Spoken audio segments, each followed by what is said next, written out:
తీసుకొచ్చిండు.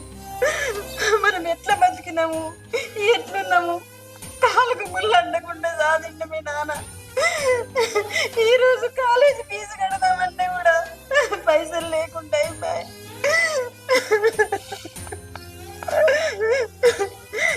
ఇంత ఇల్లు కట్టబట్టుకే ఇంత నీడున్నది, లేకుంటే మన బతుకులు ఎట్లుండు తలుసుకుంటేనే బాధ అవుతుందమ్మా. ఏడవకమ్మా, నీకు మేమున్నాం.